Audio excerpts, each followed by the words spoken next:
राजस्थान के एक नागौर जिले में एक राजा पीपा रहता था। वह बड़ा ही दयालु और अच्छे स्वभाव का एक राजा था कि उसको जो है भक्ति परमार्थ में चारों वेदों का ज्ञान हो गया था और धर्मशास्त्र पढ़ पढ़ कर वो बहुत ज्ञानी भी हो चुका था, लेकिन उसका मन शांत नहीं रहता था और वो दान पुण्य भंडारे करता रहता था, लोगों को जिमाता रहता था, लेकिन उसका मन की जो वृत्तियाँ थी वो शांत नहीं हुई और वो बड़ा बेचैन होने लगा। तभी उसने अपने मंत्रियों से कहा कि भाई ये पता लगाइए कि आज के जो पूर्ण सतगुरु हैं वे कहाँ मिलेंगे इस समय। तो वहीं पे जो उसने वेद पढ़ रखे थे उन वेदों में लिखा हुआ था कि गुरु के बिना कोई ज्ञान प्राप्त नहीं कर सकता। इसीलिए उसने अपने मंत्रियों को आदेश दिया कि जाइए और पता करिएगा कि आज के जो समय के संत हैं वे कौन हैं। बस क्या था कि आदेश का पालन हुआ और राजा को इस बात का संदेश मिला कि आज के जो पूर्ण संत पूर्ण सतगुरु है जो परमात्मा से मिला सकते हैं वे सतगुरु रविदास महाराज हैं और काशी जी में वे उनकी कुटिया है। तो बस क्या था, राजा को जब इस बात का भेद लगा कि रविदास महाराज आज के पूर्ण सतगुरु है, उनकी कीर्तियाँ चारों दिशाओं में फैल रही है, उनके चमत्कार चारों दिशाओं में फैल रहे हैं।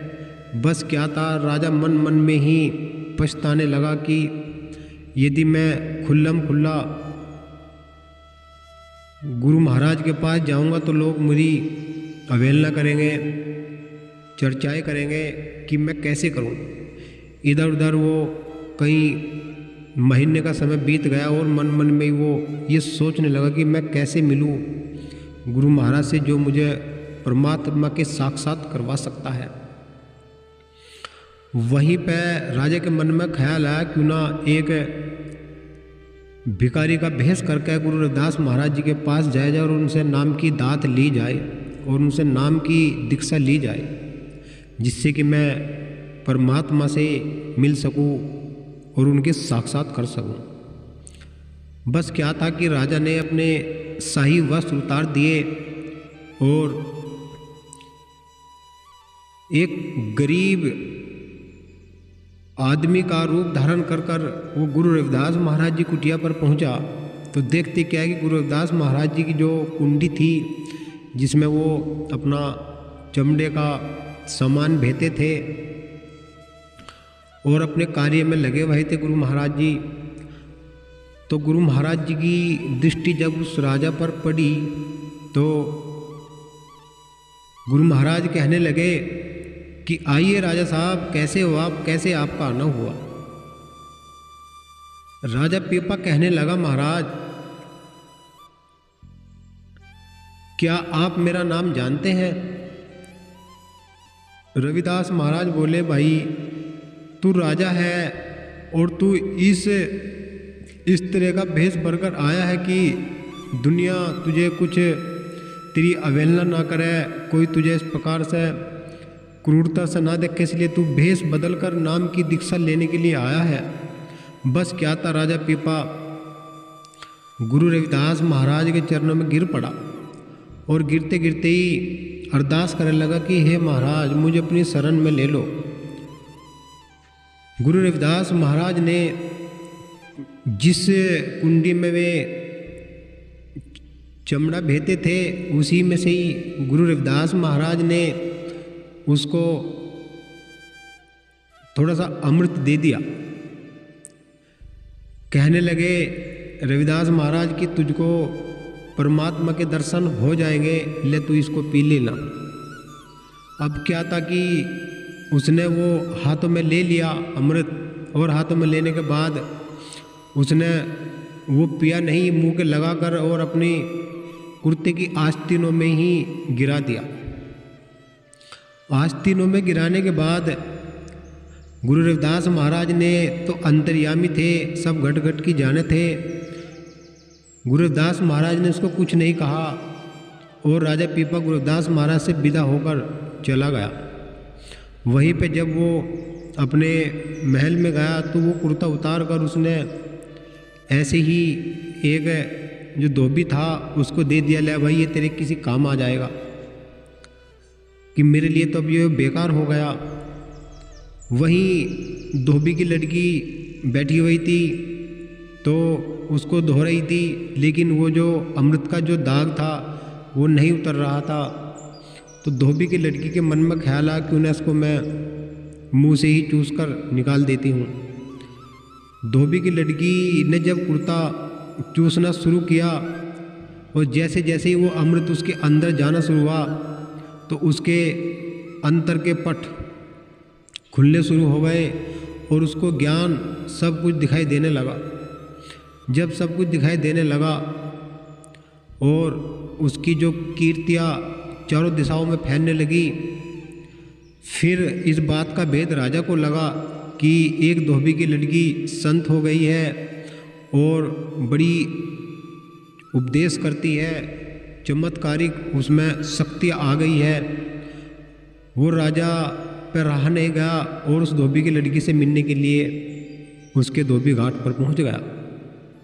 राजा पीपा जब उसके पास गया तो राजा ने उस लड़की को प्रणाम किया। वहीं पे वो धोबी की लड़की बोली कि हे राजन, आप मुझे प्रणाम क्यों कर रहे हो, कि प्रणाम तो मुझे करना चाहिए आपका। राजा बोले क्यों बेटी। लड़की बोलती है कि हे राजन, जो भी कुछ मुझको मिला है वो केवल आपकी ही कृपा दया से मिला है। राजन बोले कि ऐसा क्यों कह रही है तू, तुझको ऐसा क्या मिल गया कि जो मुझको पता नहीं है, जो तुझको मिल गया। धोबी की लड़की बोली कि हे राजन, जो भी मुझे मिला है वो आपके कुर्ते से ही मिला है। आपके कुर्ते में जो वो दाग लगा हुआ था उस दाग को मैं अपने मुंह से ही चूसने लगी और मेरी दिव्य दृष्टि अंदर की खुल चुकी है। गुरु रविदास महाराज के मुझको साक्षात दीदार होते हैं। मैं जो चाहूँ वो देख सकती हूँ, किसी का भी भविष्य में देख सकती हूँ और उसकी कोई समस्या है उसको मैं निवारण करवा सकती हूँ गुरु रविदास महाराज जी के द्वारा। उस लड़की ने बोला। राजन जो है उस धोबी की लड़की के पैरों में गिर गया। धोबी की लड़की कहती है कि हे राजन, आप मेरे पैरों में क्यों गिर रहे हो, आप जाइए और गुरु रविदास महाराज के पास जाए। वे संत है और आज के समय के वे पूर्ण सतगुरु है, जो वे स्वयं ही परमात्मा है। कि आपने घृणा की उनसे, आपने उनसे घृणा की कि जो उन्होंने आपको अमृत दिया था वो आपको पिया नहीं है, वो आपने कुर्ते पर खिला दिया है, जिससे के रहते मुझको वो ज्ञान प्राप्त हुआ है। आपको यदि ज्ञान की प्राप्ति की आवश्यकता है तो आप गुरु रविदास महाराज जी के पास जाइए और उनसे नाम की दीक्षा लीजिएगा, वहीं से ही आपको ज्ञान मिल सकता है। मुझको भी उन्हीं ही द्वारा ज्ञान मिला हुआ है। राजन कहते हैं कि ठीक है बेटी।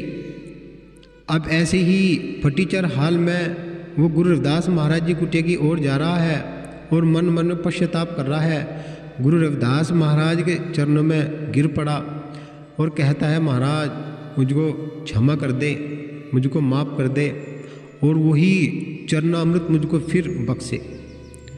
गुरु रविदास महाराज बोलते हैं कि हे राजन, जब दिया था तो पिया नहीं, किया मन में गुमान, और वो तो जिसके भाग का था वो तो वहीं पहुंच गया। कि हे राजन, मैंने तुझको इसलिए अमृत दिया था कि तुझको परमात्मा के दीदार करने थे। तू सेवा करता है, दान करता है, परमार्थ करता है, वेदों का तुझको ज्ञान है। तो गुरुदास महाराज कह रहे कि वेद हमारे भेद है, हम वेदों के माही। कि वेद हमारे भेद है, हम वेदों के माही, और जो हम में है वो वेदों में भी नहीं। कि वेद में तूने ये जान लिया कि गुरु बिना ज्ञान नहीं मिलेगा, इसीलिए तू यहाँ पर आया है। इसीलिए मैंने तुझको वो अमृत दिया था जो तूने पिया नहीं। जिसके कर्म का था वो वहीं पे जा लिया है। राजन कहता है महाराज मेरा मार्गदर्शन कीजिएगा।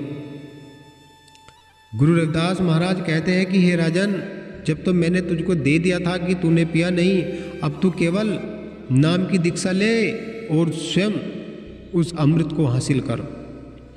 जब तू नाम की कमाई करेगा, नाम की दीक्षा लेगा, नाम की कमाई करेगा और सेवा परमार्थ तू करेगा तो तुझको परमात्मा के साक्षात हो जाएंगे। इसीलिए गुरु रविदास महाराज आज संसार में विख्यात हैं और उनकी कीर्तियाँ पूरे संसार में फैल रही है। पूरे धरातल पर गुरु रविदास महाराज के नाम की चर्चाएं। कहते हैं कि गुरु रविदास महाराज ने जब नानक देव जी को ज्ञान कराया था तो उसी समय जब गुरु ग्रंथ साहिब की उन्होंने स्थापना की थी, तो इस तरह की जो बातें हैं वो गुरु ग्रंथ साहिब में आज की तारीख में दर्ज है।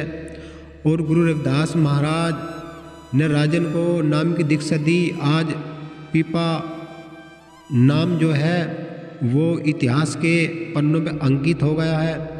और अंकित होने के बावजूद आज संसार जो है राजा पीपा को एक आध्यात्मिक नज़र से देखते हैं, क्योंकि बिना गुरु के ज्ञान न उपजे, बिना गुरु के सेवा न उपजे। और दान पुण्य जब होवे जब गुरु हो साथ। कि कहा भी है कि वस्तु धरी कहीं ढूंढे कहीं, और वस्तु तो तेरे हाथ न आवे, और वस्तु तो तेरे हाथ आवे जब कोई विद्धि तेरे साथ होवे। साथ संगत जी, गुरु रविदास महाराज की ये इस प्रकार की जो वानियाँ हैं वे जन जन तक पहुँचती रहे, ऐसा हमारा उद्देश्य है। आप हमारी सपोर्ट कीजिएगा और गुरु रविदास महाराज का जो मिशन जो प्रचार है वो जन जन तक पहुँचाने में मदद करें। बोलिए सतगुरु रविदास महाराज की जय, सतगुरु रविदास महाराज की जय। बोलो साधु सतनाम।